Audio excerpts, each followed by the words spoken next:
தலைநகர் டெல்லியில் அதிகாலையில் மிதமான நிலநடுக்கம் உணரப்பட்டதால் அச்சமடைந்த பொதுமக்கள் வீடுகளை விட்டு வெளியேறி சாலைகளில் தஞ்சமடைந்தனர். அதிகாலை 5:36 மணியளவில் பூமிக்கடியில் 5 கிலோமீட்டர் ஆழத்தில் ஏற்பட்ட இந்த நிலநடுக்கம் ரிக்டர் அளவுகோலில் 4.0 பதிவானது.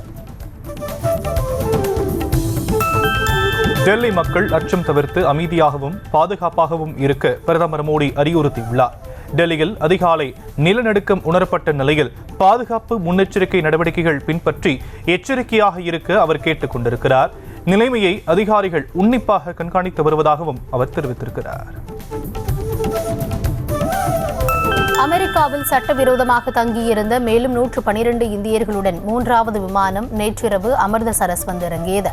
பஞ்சாபை சேர்ந்த 31 பேர், ஹரியானாவைச் சேர்ந்த 44 பேர், குஜராத்தை சேர்ந்த 33 பேர், உத்தரப்பிரதேசத்தைச் சேர்ந்த 2 மற்றும் ஹிமாச்சல பிரதேசம், உத்தரகாண்டை சேர்ந்த தலா 1 என மொத்தம் 112 இந்தியர்கள் திருப்பி அனுப்பி வைக்கப்பட்டனர். தேசிய கல்விக் கொள்கை திட்டங்களுக்கான விதிமுறைகளை ஏற்றுக்கொள்ளாமல் நிதி மட்டும் கேட்பது எந்த விதத்தில் நியாயம் என தமிழக அரசுக்கு மத்திய இணையமைச்சர் எல் முருகன் கேள்வி எழுப்பியுள்ளார். சென்னை நுங்கம்பாக்கத்தில் நடைபெற்ற மத்திய பட்ஜெட் விளக்க பொதுக்கூட்டத்திற்கு பிறகு செய்தியாளர்களுக்கு பேட்டியளித்தவர் தாய்மொழிக்கு முக்கியத்துவம் அளிக்கும் வகையில் மும்மொழி கொள்கை உள்ளதாக தெரிவித்திருக்கிறார். மும்மொழி திணிப்பு, திராவிட தமிழ் வெறுப்பு, நீதி மறுப்பு என தமிழ்நாட்டை தொடர்ந்து வஞ்சித்து வரும் மத்திய மோடி அரசை கண்டித்து சென்னையில் நாளை மாலை திமுக கூட்டணி கட்சிகள் சார்பில் கண்டன ஆர்ப்பாட்டம் நடைபெறும் என அறிவிக்கப்பட்டுள்ளது. சென்னை ஆட்சியர் அலுவலகம் முன்பாக இந்த ஆர்ப்பாட்டம் நடைபெறும் என தெரிவிக்கப்பட்டுள்ளது. தமிழ்நாட்டில் இருமொழி கொள்கைதான் என்பதில் அதிமுக உறுதியாக உள்ளதாக அதிமுக பொதுச் செயலாளர் எடப்பாடி பழனிசாமி திட்டவட்டமாக தெரிவித்திருக்கிறார். வேலூர் கோட்டை மைதானத்தில் நடைபெற்ற மாநாட்டில் பேசிய அவர் மும்மொழி கொள்கையை ஒருபோதும் ஏற்கப் போவதில்லை எனவும் அவர் தெரிவித்திருக்கிறார். திரைப்படங்களை 3 மொழிகளில் வெளியிட்டு லாபம் சம்பாதிக்கும் வியாபாரத்திற்கு மட்டும் மும்மொழி கொள்கை தேவையா என தமிழக வெற்றிக் கழக தலைவர் விஜய்க்கு பாஜக மூத்த தலைவர் தமிழிசை சவுந்தரராஜன் கேள்வி எழுப்பியுள்ளார். சென்னை அம்பத்தூரில் செய்தியாளர்களுக்கு பேட்டியளித்த அவர் மும்மொழி கொள்கை பற்றி விஜய் கருத்து சொல்லக்கூடாது என காட்டமாக தெரிவித்தார். பெரியார் குறித்து அவதூறாக பேசிய புகாரில் விசாரணைக்கு ஆஜராக வேண்டும் என ராணிப்பேட்டை போலீசார் சீமானுக்கு சம்மன் கொடுத்துள்ளனர். இவ்விவகாரம் தொடர்பாக தமிழ்நாடு முழுவதும் 70க்கும் மேற்பட்ட வழக்குகள் சீமான் மீது பதிவு செய்யப்பட்டன. ஏற்கனவே வடலூரில் பதிவு செய்யப்பட்ட வழக்கில் விசாரணைக்கு சம்மன் அனுப்பியும் சீமான் ஆஜராகவில்லை என்பது குறிப்பிடத்தக்கது. இந்து சமய அறநிலையத்துறை சார்பில் 117 கோடியே 28 லட்சம் ரூபாய் மதிப்பீட்டில் 14 கோவில்களில் மேற்கொள்ளப்படவுள்ள 18 புதிய திட்டப் பணிகளுக்கு முதலமைச்சர் மு.க.ஸ்டாலின் இன்று அடிக்கல் நாட்டுகிறார். அதேபோல 33 கோடியே 29 லட்சம் ரூபாய் செலவில் முடிவுற்ற திட்டப் பணிகளையும் காணொலி காட்சி வாயிலாக திறந்து வைக்கிறார். தமிழகத்தில் வன்கொடுமைக்கு ஆளாகும் பெண்கள் மற்றும் சிறுமிகள் அப்பா அப்பா என கதறும் சத்தம் கேட்கவில்லையா என முதலமைச்சர் மு.க.ஸ்டாலினுக்கு எதிர்க்கட்சித் தலைவர் இபிஎஸ் கேள்வி எழுப்பியுள்ளார். வேலூர் கோட்டை மைதானத்தில் நடைபெற்ற அதிமுக இளைஞர் இளம்பெண்கள் பாசறை மாநாட்டில் பேசிய அவர் வெளியே செல்லும் போது பெண்கள் தம்மை அப்பா என அழைப்பதாக முதலமைச்சர் கூறியதை சுட்டிக்காட்டி வினவியுள்ளார். டெல்லியில் குடியரசுத் தலைவர் திரௌபதி முர்முவை பிரதமர் மோடி நேரில் சந்தித்து பேசினார். சமீபத்தில் பிரான்ஸ் மற்றும் அமெரிக்காவிற்கு பயணம் மேற்கொண்ட பிரதமர் மோடி கடந்த வெள்ளிக்கிழமை நாடு திரும்பினார். அதன் தொடர்ச்சியாக நேற்று டெல்லி ராஷ்டிரபதி பவனில் குடியரசுத் தலைவர் திரௌபதி முர்முவை பிரதமர் மோடி சந்தித்து பேசினார். 2030ஆம் ஆண்டுக்குள் நாட்டின் ஜவுளி ஏற்றுமதி 9 லட்சம் கோடியாக அதிகரிப்பதே இலக்கு என பிரதமர் மோடி தெரிவித்திருக்கிறார். டெல்லியில் பாரத் ஜவுளி 2025 நிகழ்ச்சியை தொடக்கி வைத்து உரையாற்றியவர் உலகின் மிகப்பெரிய ஜவுளி ஏற்றுமதி நாடுகளில் 3 லட்சம் கோடி வர்த்தக மதிப்புடன் இந்தியா 6ஆம் இடத்தில் உள்ளதாக பெருமிதம் தெரிவித்துள்ளார். ஜம்மு காஷ்மீரின் பூஞ்ச் மாவட்டத்தில் எல்லை கட்டுப்பாட்டு கோட்டை ஒட்டி இந்திய ராணுவ நிலையை நோக்கி பாகிஸ்தான் வீரர்கள் துப்பாக்கிச்சூடு நடத்தப்பட்ட நிலையில் அதற்கு இந்திய ராணுவ வீரர்கள் பதிலடி கொடுத்துள்ளனர். அதிர்ஷ்டவசமாக இந்திய ராணுவ வீரர்களுக்கு எந்த காயமும் ஏற்படவில்லை என்று அதிகாரிகள் தரப்பில் தெரிவிக்கப்பட்டுள்ளது. டெல்லியின் புதிய முதலமைச்சரை தேர்ந்தெடுப்பதற்காக இன்று நடைபெறவிருந்த பாஜக சட்டமன்ற உறுப்பினர்களின் கூட்டம் ஒத்திவைக்கப்பட்டதாக தகவல் வெளியாகியிருக்கிறது. அதன்படி கூட்டம் 19ஆம் தேதிக்கு ஒத்திவைக்கப்பட்டதாகவும் 20ஆம் தேதி டெல்லியில் புதிய அமைச்சரவை பதவியேற்கும் எனவும் சொல்லப்படுகிறது. டெல்லியில் ஆட்சியை அமைப்பதற்கு முன்னதாக வேலையை தொடங்கிய பாஜக யமுனை ஆற்றை தூய்மை செய்து வருகிறது. டெல்லியில் பாஜக ஆட்சி அமைந்தால் உடனடியாக யமுனை ஆற்றை சுத்தப்படுத்துவதாக தேர்தல் வாக்குறுதி கொடுத்தது. அதன்படி தலைமைச் செயலாளர் உள்ளிட்ட அதிகாரிகளை சந்தித்த துணைநிலை ஆளுநர் உடனடியாக யமுனை ஆற்றை தூய்மைப்படுத்தும் பணிகளை தொடங்க உத்தரவிட்டிருந்தார். குஜராத்தில் நடைபெற்ற உள்ளாட்சி தேர்தலில் 215 பாஜக வேட்பாளர்கள் போட்டியின்றி தேர்வு செய்யப்பட்டனர். நகராட்சி மன்ற ஊராட்சி தலைவர்களில் 27% OBC பிரிவினருக்கு இடஒதுக்கீடு செய்து கடந்த 2023ஆம் ஆண்டு குஜராத் மாநில அரசு உத்தரவிட்டது. அதன் பிறகு முதல் முறையாக குஜராத்தில் அமைதியான முறையில் உள்ளாட்சி தேர்தல் நடைபெற்றது. குஜராத் மாநிலம் பெட் துவாரகா தீவில் இந்திய ராணுவத்தினர் ஜல் தல் ரக்ஷா 2025 என்னும் தலைப்பில் ராணுவ பயிற்சியில் ஈடுபட்டனர். குஜராத்தில் மேற்கு கடற்கரையோர பகுதிகளில் கடலோர பாதுகாப்பை வலுப்படுத்தும் வகையில் இந்த பயிற்சி மேற்கொள்ளப்பட்டது. மகா கும்பமேளாவுக்கு செல்லும் பக்தர்களின் வசதிக்காகவும் கூட்ட நெரிசலை தவிர்க்கும் வகையிலும் 4 சிறப்பு ரயில்கள் இயக்கப்படும் என வடக்கு ரயில்வே அறிவித்துள்ளது. டெல்லி ரயில் நிலையத்திலிருந்து மாலை 3 மணி, இரவு 7 மணி, இரவு 9 மணி, ஆனந்த் விஹார் முனையத்திலிருந்து இரவு 8 மணி ஆகிய நேரங்களில் இந்த ரயில்கள் இயக்கப்படும் என அறிவிக்கப்பட்டுள்ளது. டெல்லியிலிருந்து பிரயாக்ராஜ் செல்லும் அனைத்து சிறப்பு ரயில்களும் நடைமேடை 16 மட்டுமே இயக்கப்படும் என வடக்கு ரயில்வே அறிவித்துள்ளது. திடீரென நடைமேடை எண்ணை மாற்றியதே கூட்ட நெரிசல் ஏற்பட காரணம் என்பதால் வரும் காலங்களில் குழப்பம் ஏற்படாமல் இருப்பதற்காக முன்கூட்டியே நடைமேடை எண் அறிவிக்கப்பட்டுள்ளது. டெல்லி ரயில் நிலையத்தில் சனிக்கிழமை நடந்த கோர சம்பவத்திற்கு பின்னும் பயணிகள் கூட்டம் அலைமோதுவதால் பதற்றமான சூழல் நிலவி வருகிறது. பிரயாக்ராஜ் செல்லும் ரயிலில் இடம் பிடிப்பதற்காக டெல்லி ரயில் நிலையத்தில் ஏற்பட்ட கூட்ட நெரிசலில் சிக்கி 18 பேர் பலியாகினர். இந்த நிலையில் ஞாயிற்றுக்கிழமையும் ரயில் நிலையத்தில் பயணிகள் கூட்டம் அலைமோதியது. டெல்லி ரயில் நிலையத்தில் ஏற்பட்ட அசம்பாவித சம்பவத்தை அடுத்து வடமாநிலங்களில் உள்ள ரயில் நிலையங்களில் மூத்த அதிகாரிகள் மற்றும் போலீசார் ஆய்வு மேற்கொண்டனர். ஆபத்தான முறையில் ரயிலில் தொங்கிக் கொண்டிருந்தவர்களை எச்சரித்து உள்ளே அனுப்பிய அதிகாரிகள் கூட்ட நெரிசல் ஏற்படாதவாறு பார்த்துக் கொள்ள போலீசுக்கு அறிவுறுத்தினர். உத்தரப்பிரதேசத்தின் பிரயாகராஜ் நகரில் போக்குவரத்து ஸ்தம்பித்தது. மகா கும்பமேளா நிறைவடைய இன்னும் சில நாட்களை மட்டுமே இருப்பதால் திரிவேணி சங்கமத்தில் புனித நீராட ஏராளமான பக்தர்கள் வந்து கொண்டே இருக்கின்றனர். இதனால் பல கிலோமீட்டர் தூரத்திற்கு வாகனங்கள் அணிவகுத்து நின்றன. உத்தரப்பிரதேச மாநிலம் பிரயாக்ராஜில் மகா கும்பமேளா நிகழ்ச்சி சிறப்பாக நடைபெற்று வரும் நிலையில் திரிவேணி சங்கமத்தில் இதுவரை 52 கோடியே 96 லட்சம் பேர் புனித நீராடியதாக முதலமைச்சர் யோகி ஆதித்யநாத் அறிவித்துள்ளார். விடுமுறை தினமான நேற்று ஒரு நாள் மட்டும் 1 கோடியே 49 லட்சம் பக்தர்கள் புனித நீராடியதாக கூறியுள்ளார். மகா கும்பமேளாவில் பங்கேற்று புனித நீராடிய பக்தர்கள் அதனைத் தொடர்ந்து காசி விஸ்வநாதரை தரிசனம் செய்ய வருவதால் பிரயாக்ராஜை தொடர்ந்து உத்தரப்பிரதேச மாநிலம் வாரணாசியிலும் கூட்டம் அலைமோதுகிறது. இதனால் கங்கை நதியின் படித்துறைகள் மற்றும் கோவில்களை சுற்றியுள்ள பகுதிகளில் கூட்டம் நிரம்பி வழிகிறது. தலைநகர் டெல்லியில் தேசிய பழங்குடியினர் திருவிழா கோலாகலமாக கொண்டாடப்பட்டது. அப்போது நாட்டுப்புற கலைஞர்களின் கலை நிகழ்ச்சிகள் நடைபெற்ற நிலையில் அதனை குடியரசுத் தலைவர் திரௌபதி முர்மு கண்டு ரசித்தார். இதில் அரசு அதிகாரிகள், பொதுமக்களும் கலந்து கொண்டனர். சிவகங்கை மாவட்டம் கீழடி திறந்தவெளி அருங்காட்சியகத்திற்கு நிலம் வழங்கிய 16 விவசாயிகளுக்கு 8 கோடியே 20 லட்சம் ரூபாய் வழங்குவதற்கான அரசாணையை அமைச்சர்கள் தங்கம் தென்னரசு மற்றும் பெரிய கருப்பன் வழங்கினர். பின்னர் செய்தியாளர்களை சந்தித்த அமைச்சர் பெரிய கருப்பன் மத்திய அரசு அகழாய்வு நடத்திய 3 இடங்களிலும் திறந்தவெளி அருங்காட்சியகம் அமைக்கப்படும் என தெரிவித்தார். இந்திய ஜனநாயகத்தின் 4வது தூணாக விளங்கும் ஊடகத்துறைக்கு முட்டுக்கட்டையிடும் மத்திய அரசின் மற்றொரு வஞ்சிப்பதாக விகடன் இணையதள முடக்கம் அமைந்துள்ளது என CPM கட்சியின் மாநில செயலாளர் சண்முகம் கண்டனம் தெரிவித்துள்ளார். அமெரிக்காவின் காட்டுமிராண்டித்தனமான நாடு கடத்தலுக்கு பிரதமர் மோடி ஒப்புதல் வழங்கியதாகவும் சாடியுள்ளார். பத்திரிகைகளை மறைமுகமாக அச்சுறுத்தி வந்த மத்திய பாஜக அரசு தற்போது நேரடியாகவே அச்சுறுத்த தொடங்கியுள்ளதாக தமிழக காங்கிரஸ் தலைவர் செல்வ பெருந்தகை குற்றஞ்சாட்டியுள்ளார்.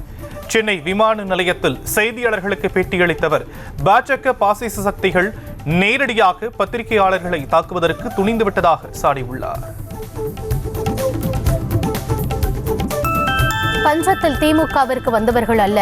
அதிமுகவில் எம்ஜிஆர் ஜெயலலிதாவிற்கு பிறகு சரியான தலைமை இல்லாததால் கலைஞரிடம் வந்ததாக அண்ணாமலையின் பேச்சுக்கு அமைச்சர் KKSSR ராமச்சந்திரன் பதிலளித்துள்ளார். தென்காசியில் செய்தியாளர்களுக்கு பேட்டியளித்த அவர் தங்கள் உடம்பில் ஓடுவது திமுக ரத்தம் என்றார்.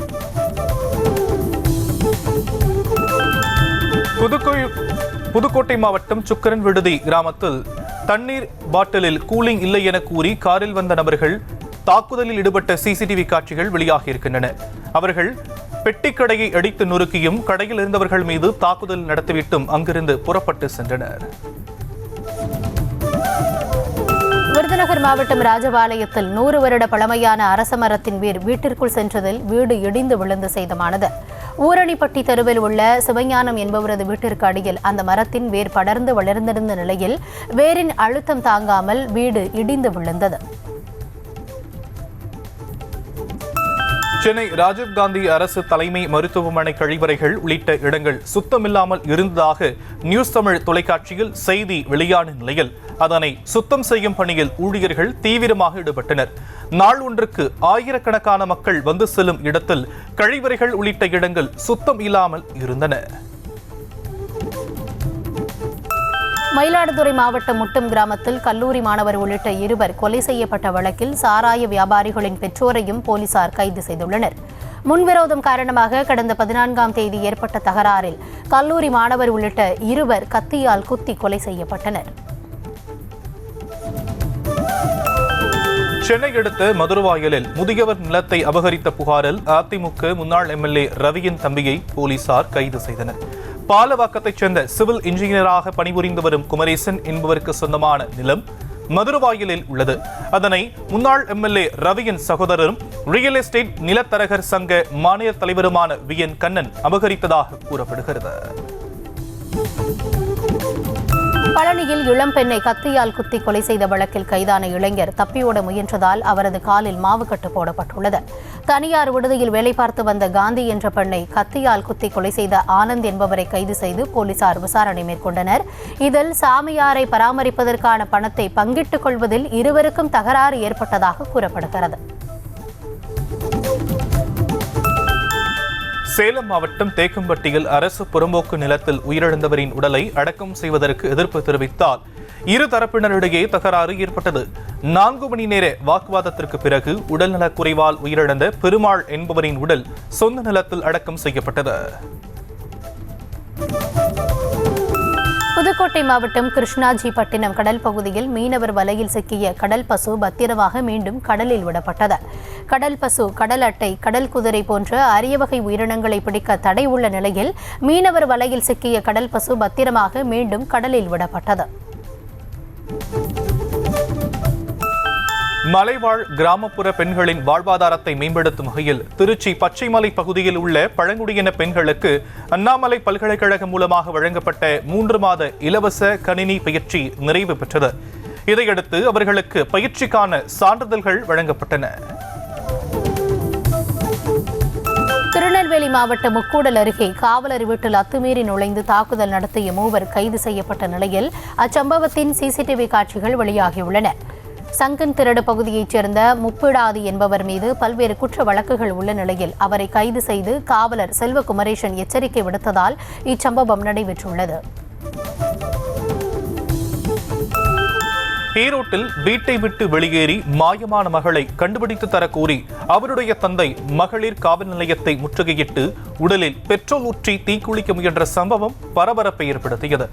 தனியார் திருமண மண்டபத்தில் காவலாளியாக வேலை செய்து வந்த செல்வம் என்பவருடைய மகள் பிரியங்கா சில நாட்களாக திருமணமான நண்பருடன் செல்போனில் பேசிய நிலையில் மாயமானதாக கூறப்படுகிறது. திருப்பத்தூரில் சாலையின் குறுக்கே வந்த தெருநாய்களால் பைக், கார், லாரி அடுத்தடுத்து மோதியதன் பதற வைக்கும் சிசிடிவி காட்சி வெளியாகியுள்ளது. பெரியார் நகர் பகுதியில் உள்ள சாலையின் குறுக்கே திடீரென 2 தெருநாய்கள் ஓடின. அதில் ஒன்று பைக்கில் சிக்கி தப்பி ஓடிய நிலையில் பைக்கின் பின்னால் அமர்ந்திருந்த பெண் நிலை தடுமாறி கீழே விழுந்தார். பெரம்பலூர் மாவட்டம் குன்னம் அருகே மக்காச்சோள வயலில் சருகுகளை தீயிட்டு கொளுத்தச் சென்றவர் சடலமாக மீட்கப்பட்ட சம்பவம் பரபரப்பை ஏற்படுத்தியது. ஓக்கலூர் கிராமத்தைச் சேர்ந்த பரமசிவம் வயலுக்கு சென்றுவிட்டு இரவு வீடு திரும்பாத நிலையில் உறவினர்கள் தேடி பார்த்தபோது அவர் தீயில் கருகி உயிரிழந்த நிலையில் கிடந்ததைக் கண்டு அதிர்ச்சியடைந்தனர். திண்டுக்கல் மாவட்டம் கொடைக்கானல் மேல்மலை கிராமமான பூம்பாறையில் புதிய புறக்காவல் நிலையத்தை மாவட்ட காவல் கண்காணிப்பாளர் பிரதீப் திறந்து வைத்தார். இந்த பகுதிக்கு அதிக அளவிலான சுற்றுலா பயணிகள் வந்து செல்வதால் 24 மணி நேரமும் சிசிடிவி மூலம் கண்காணிக்கப்படும் என்றும் போதை வஸ்துகள் நடமாட்டத்தை தடுக்க சோதனை நடைபெறும் என்றும் தெரிவித்தார். மதுரை அலங்காநல்லூர் அருகே கீழக்கரையில் உள்ள கலைஞர் நூற்றாண்டு ஏறு தழுவுதல் அரங்கத்தில் 3வது முறையாக நடைபெற்ற ஜல்லிக்கட்டு போட்டியில் 1000க்கும் மேற்பட்ட காளைகள் பங்கேற்றன. ஜல்லிக்கட்டில் சீறி பாய்ந்த காளைகளை 600க்கும் மேற்பட்ட மாடுபிடி வீரர்கள் தீரத்துடன் அடக்கியதை ஏராளமான மக்கள் கண்டு ரசித்தனர். விடுமுறையை கொண்டாட ஊட்டியில் குவிந்த சுற்றுலா பயணிகள் அரசு தாவரவியல் பூங்காவை கண்டு ரசித்து புகைப்படம் எடுத்துக் கொண்டனர். இதனால் சுற்றுலா தலங்களில் சுற்றுலா பயணிகளின் கூட்டம் அதிகரித்து காணப்பட்ட நிலையில் வியாபாரிகளும் மகிழ்ச்சி அடைந்தனர். திருச்சி மாவட்டம் முசூரி அருகே கார்த்திகைப்பட்டியில் வருடாந்திர சைக்கிள் போட்டி சிறப்பாக நடைபெற்றது. கார்த்திகைப்பட்டியிலிருந்து காட்டுப்புத்தூர் பிரிவு ரோடு வரை சுமார் 12 கிலோமீட்டர் தூரம் நடந்த போட்டியில் சிறுவர்கள், இளைஞர்கள் என பலர் ஆர்வத்துடன் கலந்து கொண்டனர். சிவகங்கை மாவட்டம் சிங்கம்புணரியை அடுத்த வேங்கைப்பட்டி கிராமத்தில் உள்ள சின்னப்ப கண்மாயில் பாரம்பரிய மீன்பிடி திருவிழா நடைபெற்றது. இதில் கிராம மக்கள் பங்கேற்று ஆர்வத்துடன் மீன்களை பிடித்துச் சென்றனர். விரால், கெளுத்தி, கட்லா, கெண்டை உள்ளிட்ட மீன்கள் கிடைத்தன. உலக கேரம் சாம்பியனான காசிமா பாஷா தாம் சாம்பியன் ஆனதற்கு துணை முதலமைச்சர் உதயநிதிதான் காரணம் என தெரிவித்திருக்கிறார். சென்னை ஐயப்பன்தாங்கல் பகுதியில் உள்ள தனியார் பள்ளியில் நடைபெற்ற ஆண்டு விழாவில் குழந்தைகள் உற்சாகமாக நடனமாடினர். இதில் சிறப்பு விருந்தினராக பங்கேற்ற உலக கேரம் சாம்பியன் காசிமா பாஷா 4 முறை உலக சாம்பியன் ஆக வேண்டும் என்பதை தன்னுடைய லட்சியம் என தெரிவித்தார். நாமக்கல் மாவட்டம் கந்தம்பாளையம் அருகே மரம் வெட்டும் தொழிலாளியை கத்தியால் குத்தி கொலை செய்த வழக்கில் சகோதரர்கள் 2 போலீசார் கைது செய்தனர். அண்ணாதுரை மற்றும் அசோக்குமார் ஆகிய இருவரின் குடும்பத்திற்கும் முன்விரோதம் இருப்பதாக கூறப்படும் நிலையில் அண்ணாதுரையை அசோக்குமார் மற்றும் அவரது அண்ணன் சின்னசாமி ஆகியோர் சேர்ந்து கத்தியால் குத்தி கொன்றனர். திண்டுக்கல் மாவட்டம் கொடைக்கானல் பழனி பிரதான சாலையோரம் உள்ள தனியார் நிலத்தில் திடீரென தீ விபத்து ஏற்பட்டது. கடும் வெப்பம் காரணமாக தீ பற்றியதாக கூறப்படும் நிலையில் தகவல் அறிந்து சென்ற தீயணைப்பு வீரர்கள் போராடி தீயை கட்டுக்குள் கொண்டு வந்தனர். இதனிடையே அந்த பகுதி முழுவதும் கரும்புகை சுழந்ததால் வாகன ஓட்டிகள் அவதியடைந்தனர். கடலூர் மாவட்டம் விருத்தாச்சலம் நோக்கி சென்று கொண்டிருந்த மாவட்ட ஆட்சியரின் காரை வழிமறித்த பெண் தனது கிராம பெண்களுடன் சேர்ந்து பாதுகாப்பு கேட்டு மனு அளித்ததால் பரபரப்பு ஏற்பட்டது. மணவாளநல்லூரில் பணித்தள பொறுப்பாளர் நியமனத்தில் ஏற்பட்ட பிரச்சினை தொடர்பாக கவிதா என்பவரை சிலர் வீடு புகுந்து தாக்க வந்ததாக புகார் மனு அளிக்கப்பட்டுள்ளது. சேலத்தில் 5 தலைமுறை வாரிசுகளுடன் 100வது பிறந்தநாளை கொண்டாடிய மூதாட்டிக்கு கனகாபிஷேக வைபவம் நடத்தி குடும்பத்தினர் மகிழ்ச்சியடைந்தனர். 3 மகள்கள், 2 மகள்கள், 15 பேரன் பேத்திகள் மற்றும் ஒரு கொள்ளு பேத்தியுடன் கேக் வெட்டி மூதாட்டிக்கு தங்கம் மற்றும் வெள்ளி பொருட்களை தலையில் வைத்து பல்வேறு பூஜைகள் நடத்தி பிறந்தநாள் விழா கொண்டாடப்பட்டது. பெரம்பலூர் மாவட்டம் கிருஷ்ணாபுரம் அருகே தமிழக சுகாதாரத்துறையின் பிறப்பு சான்றிதழ் வழங்கும் பிரிவு யூசர் நேம் மற்றும் பாஸ்வேர்டு ஐடியை திருடி பலருக்கு போலி பிறப்பு சான்றிதழ்கள் வழங்கிய நபர் கைது செய்யப்பட்டார். அரசு மருத்துவமனையின் சுகாதார ஆய்வாளர் அளித்த புகாரின் பேரில் சைபர் கிரைம் போலீசார் நடவடிக்கை எடுத்துள்ளனர். கடலூர் மாவட்டம் பன்ருட்டி அருகே சாலையோரம் வீட்டின் முன்பாக அமர்ந்திருந்த தாய் மற்றும் மகன் மீது கார் மோதிய சம்பவம் பரபரப்பை ஏற்படுத்தியது. இதில் இருவரும் பலத்த காயம் அடைந்த நிலையில் மருத்துவமனைக்கு கொண்டு சென்ற போது மூதாட்டி துளசி உயிரிழந்தார். படுகாயமடைந்த குமார் மேல் சிகிச்சைக்காக கடலூர் அரசு மருத்துவமனையில் அனுமதிக்கப்பட்டுள்ளார். திருவள்ளூர் மாவட்டம் ஊத்துக்கோட்டை அருகே நள்ளிரவு கோவிலின் பூட்டை உடைத்து முகமூடி அணிந்த மர்ம நபர் கொள்ளையில் ஈடுபடும் சிசிடிவி காட்சி வெளியாகியுள்ளது. தகவலின் பேரில் சம்பவ இடத்திற்கு சென்ற காவல்துறையினர் சிசிடிவி காட்சி அடிப்படையில் முகமூடி கொள்ளையினை தேடி வருகின்றனர். ஈரோடு மாவட்டம் சத்தியமங்கலம் அடுத்த திம்மையன் புதூர் பகுதியில் வீட்டின் முன்பாக நிறுத்தி வைத்திருந்த இருசக்கர வாகனத்தை திருடி சென்ற நபரை உரிமையாளர் பிடித்து தர்மடி கொடுத்த சிசிடிவி காட்சி வெளியாகியிருக்கிறது. வாகனத்தை திருடி செல்ல முயன்ற நபரை போலீசார் பிடித்து விசாரணை மேற்கொண்டு வருகின்றனர். கள்ளக்குறிச்சி மாவட்டம் திருக்கோவிலூர் அருகே குடும்ப கஷ்டத்தை காரணமாக கூறி தனது பிள்ளைகளை திருட அனுப்பிய தந்தை கைது செய்யப்பட்டார். அவரிடமிருந்து 3 லட்சம் ரூபாய் மதிப்பிலான தங்க நகைகள் மற்றும் 1/2 கிலோ வெள்ளிப் பொருட்களை பறிமுதல் செய்த போலீசார் சிறுவர்களை எச்சரித்து அனுப்பி வைத்தனர். சிவகங்கை மாவட்டம் காரைக்குடியில் புதிதாக வாங்கிய ஸ்கூட்டரில் சென்ற 12ஆம் வகுப்பு மாணவன் கார் மோதி உயிரிழந்தார். ஐரோப்பா மற்றும் வட ஆசியாவிலிருந்து இனப்பெருக்கத்திற்காக தூத்துக்குடிக்கு இடம்பெயர்ந்துள்ள ரோசி ஸ்டார்லிங் பறவைகள் வானில் வட்டமடித்த காட்சிகள் காண்பதற்கே ரம்மியமாக இருந்தது. கூளைக்கடா, அரிவாள் மூக்கன் உள்ளிட்ட பல்வேறு பறவை இனங்கள் வெளிநாடுகளிலிருந்து தூத்துக்குடி மாவட்டத்திற்கு வலசை வந்திருக்கின்றன. இஸ்ரேல் நாட்டுக்கு அமெரிக்கா ராணுவ உதவிகளை வழங்கி வருவதால் பாலஸ்தீனியர்கள் கவலை தெரிவித்துள்ளனர். காசா இஸ்ரேல் இடையே போர் நிறுத்தமான நிலையில் கனரக வெடிகுண்டு கப்பலை இஸ்ரேல் வாங்கியுள்ளது. இதனால் அச்சமடைந்திருக்கும் பாலஸ்தீனியர்கள் குடியிருப்புகள் பாழாக்கப்பட்டு சின்னாபின்னமான காசாவில் அழிக்க இனி எதுவும் இல்லை என தெரிவித்தனர். தெற்கு உக்ரைனில் உள்ள அனல் மின் நிலையத்தின் மீது ரஷ்யா ட்ரோன் தாக்குதல் நடத்தியதாக உக்ரைன் தெரிவித்துள்ளது. இந்த தாக்குதலில் ரஷ்யா 143 ட்ரோன்களை ஏவியதாகவும் அதில் 95 ட்ரோன்களை உக்ரைன் ராணுவம் சுட்டு வீழ்த்தியது என்றும் 46 ட்ரோன்கள் இலக்கை அடையவில்லை என்றும் உக்ரைன் அரசு தெரிவித்துள்ளது. பெரும் பணக்காரர் எலான் மஸ்கின் 13வது குழந்தைக்கு தாம்தான் தாய் என பிரபல பெண் எழுத்தாளர் கூறிய விவகாரம் தொடர்பாக மஸ்க் முதல் முறையாக மௌனம் கலைத்துள்ளார். ஆஷ்லே கிளேரின் கூற்றை மறுக்கவும் இல்லாமல் ஏற்கவும் இல்லாமல் ஆச்சரியத்தை வெளிப்படுத்தும் வகையில் வாவ் என மட்டும் பதிவிட்டு நெட்டிசன்களை குழப்பத்தில் ஆழ்த்தியிருக்கிறார். எலான் மஸ்க் தலைமையிலான டாஜ் குழு இந்தியாவில் வாக்கு சதவீதத்தை அதிகரிப்பதற்காக அமெரிக்க அரசால் வழங்கப்பட்டு வந்த 182 கோடி ரூபாய் நிதியை ரத்து செய்துள்ளது. அதேபோல வங்கதேசத்திற்கு அரசியல் ஸ்திரத்தன்மையை ஏற்படுத்துவதற்காக வழங்கப்பட்டு வந்த 251 கோடி ரூபாய் நிதியையும் ரத்து செய்துள்ளது. ஆஸ்திரேலியாவில் அடுத்த 2 ஆண்டுகளுக்கு வெளிநாட்டினர் வீடுகளை வாங்குவதற்கு தடை விதிக்க அந்நாட்டு அரசு திட்டமிட்டிருக்கிறது. போதுமான வீடுகள் இல்லாததால் அவற்றின் விலை தொடர்ந்து அதிகரித்துக் கொண்டே செல்வதை சமாளிக்க ஆஸ்திரேலிய அரசு இந்த நடவடிக்கையை எடுத்திருக்கிறது. அமெரிக்காவின் கென்டக்கி பகுதியில் கொட்டி தீர்த்த கனமழையால் ஏற்பட்ட வெள்ளப்பெருக்கில் சிக்கி 9 பேர் பலியாகினர்.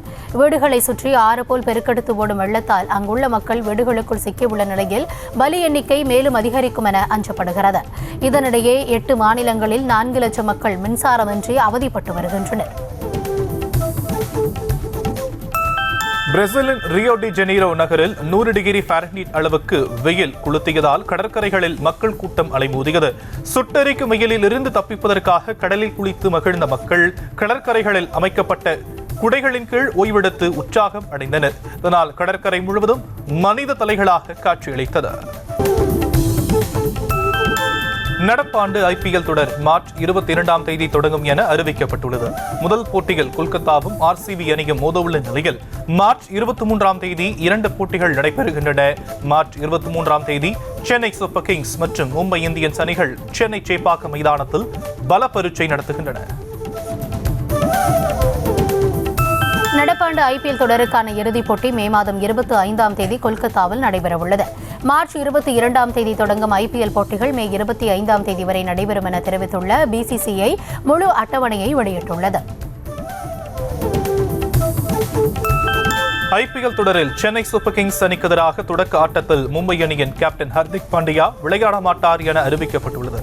கடந்த சீசனில் கடைசி 3 போட்டிகளில் மெதுவாக பந்து வீசியதற்காக ஒரு IPL போட்டியில் விளையாட அவருக்கு தடை விதிக்கப்பட்டது. வரும் IPL தொடரில் ரோஹித் சர்மா மீண்டும் கேப்டனாக நியமிக்கப்பட வாய்ப்புள்ளதால் ரசிகர்கள் மகிழ்ச்சி அடைந்துள்ளனர். மும்பை அணியின் தற்போதைய கேப்டன் ஹர்திக் பாண்டியாவிற்கு ஒரு போட்டியில் விளையாட தடை விதிக்கப்பட்டுள்ளதால் சென்னை அணிக்கு எதிரான தொடக்க ஆட்டத்தில் ரோஹித் கேப்டனாக செயல்படுவார் என எதிர்பார்க்கப்படுகிறது. மகளிர் பிரீமியர் லீக் தொடரின் நேற்றைய ஆட்டத்தில் யூபி வாரியர்ஸ் அணியை வீழ்த்தி குஜராத் அணி வெற்றி பெற்றது. முதலில் பேட்டிங் செய்த யூபி வாரியர்ஸ் அணி 20 ஓவர்கள் முடிவில் 9 விக்கெட்டுகளை இழந்து 143 ரன்கள் சேர்த்தது. தொடர்ந்து ஆடிய குஜராத் அணி 18 ஓவர்கள் முடிவில் 4 விக்கெட் இழப்புக்கு 144 ரன்கள் எடுத்து 6 விக்கெட் வித்தியாசத்தில் வெற்றி பெற்றது. சாம்பியன்ஸ் டிராபி தொடரில் பாகிஸ்தான் இந்தியா மோதும் போட்டி ஒருதலைபட்சமாக செல்லும் என ஹர்பஜன் சிங் கணித்துள்ளார். இதுகுறித்து பேசியுள்ள அவர், இந்தியா பாகிஸ்தான் போட்டியை எடுத்துக்கொண்டால் இந்திய அணி மிகவும் பலமான அணியாக இருக்கிறது என்றும், பாகிஸ்தானை பொறுத்தவரை பாபர் மற்றும் ரிஸ்வான் தவிர வேறு யாரும் இல்லை எனவும் கூறியுள்ளார். ப்ரோ ஹாக்கி லீகில் ஸ்பெயின் அணியை வீழ்த்தி இந்திய ஆடவர் அணி பதிலடி கொடுத்திருக்கிறது.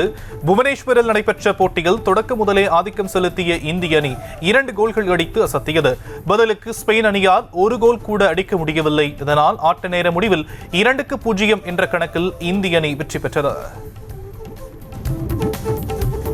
ப்ரோ ஹாக்கி லீகில் இங்கிலாந்து அணியிடம் இந்திய மகளிர் அணி தோல்வியடைந்தது. தொடக்க முதலே இரு அணிகளும் சமபலத்துடன் விளையாடியதால் ஆட்ட நேர முடிவில் 2-2 என்ற கோல் கணக்கில் போட்டி டிரா ஆனது. இதனை அடுத்து நடைபெற்ற ஷூட் அவுட்டில் இங்கிலாந்து அணி 2-1 என்ற கோல் கணக்கில் வெற்றி பெற்றது.